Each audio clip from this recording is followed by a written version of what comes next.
Hola, anem a veure avui el teorema de Bolzano i algunes aplicacions.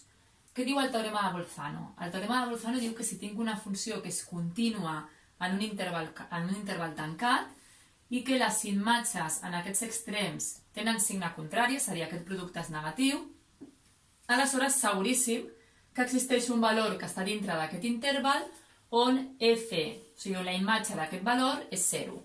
És a dir, gràficament, què ens està dient Bolzano? Bolzano ens diu que si tenim una funció que és contínua en un interval a b, per exemple, imagineu-vos que això és a i això és b, que aquí tinc una funció que aquí dintre la funció és contínua, que en els extrems d'aquest interval pren signes contraris, és a dir, imagineu que f de a és negatiu i f de b és positiu, doncs segur que com a mínim, que fixeu-vos que podria ser més, però com a mínim existeix un c on f de c és 0, que podrien haver-hi més valors, però com a mínim hi ha un si la funció és contínua aquí. Anem a veure algunes aplicacions d'aquest teorema. La primera és demostrar que aquestes equacions tenen almenys una solució real. Podrien tenir més, però com a mínim una. Anem a la primera. Agafem la funció x elevat a 5 més x elevat a 2 menys 2x més 1. Fixeu-vos que és una funció polinòmica, per tant és contínua sempre, en particular en un interval, i anem a buscar dos valors on la imatge d'aquests valors tinguin signes contraris. Per exemple, agafo f de menys 1, que és menys 1 elevat a 5, més menys 1 elevat a 2, menys 2 per menys 1 més 1. Això ens dona 3, perquè negatiu elevat a potència senar és negatiu, per tant menys 1 més 1, 0, més 2, més 1, 3. I ara si agafo un altre valor, per exemple el menys 2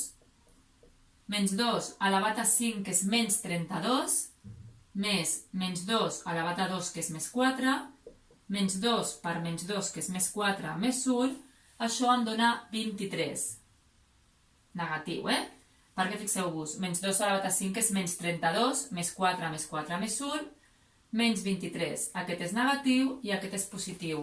Per tant, què diu Bolzano? Que segur, o sigui que com aquesta funció és contínua dintre d'aquest interval, de fet és contínua sempre, en particular en aquest interval, que el producte de f menys 1 per f de menys 2 és negatiu, perquè prenen signes contraris, aleshores seguríssim que existeix un valor que està en aquest interval on f d'aquest valor és 0.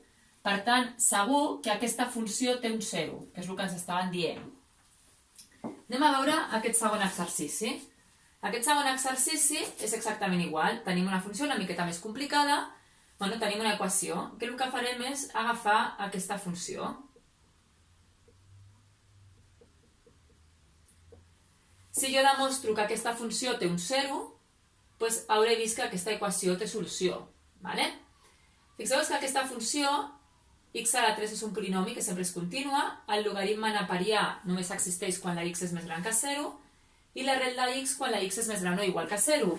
Per tant, aquesta funció és una funció contínua per tot x més gran que 0. És una funció contínua. Està definida per aquests valors.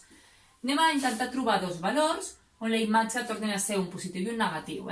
Per exemple, f de 0,1 tindrem que és 0,1 elevat a 3, que és 0,001, més el logaritme neperià de 0,1 més l'arrel de 0,1. I si agafeu una calculadora, veureu que això aproximadament és menys 1,985. Per tant, tenim que en aquest valor és negatiu. I si agafem ara f de, per exemple, l'1, que serà més fàcil, 1 elevat a 3 més logaritme neperià de 1 més arrel de 1, això és 2, perquè això és 0, i 1 més 1, 2, que és positiu. Per tant, fixeu-vos que ja tenim una funció que és contínua en l'interval 0,1, 1, que el producte d'aquests dos valors és negatiu, perquè tenim un positiu i un negatiu, i per tant, pel teorema de Bolzano, segur que existeix un c que està dintre d'aquest interval on f de c és 0.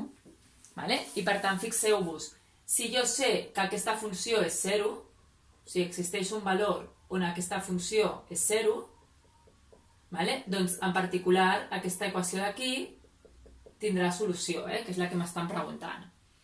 I després tenim aquí un segon exercici perquè aneu al tanto, perquè demostrar que la funció sigui contínua és molt important pel teorema de Bolzano, perquè si no, no s'ha de complir. Fixeu-vos aquesta funció. Em diuen, aquesta funció té un 0 en l'interval 0,2.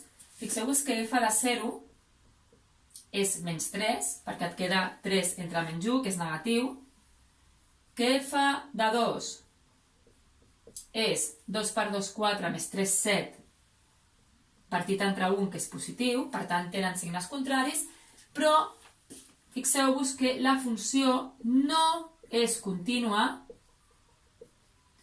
en l'interval aquest, en l'interval 0,2, perquè aquesta funció d'aquí és una funció racional que fixeu-vos que quan la x sigui 1, quan el denominador sigui 0, és a dir, quan la x sigui 1 la funció no existeix. Per tant, en x igual a 1 la funció no és contínua.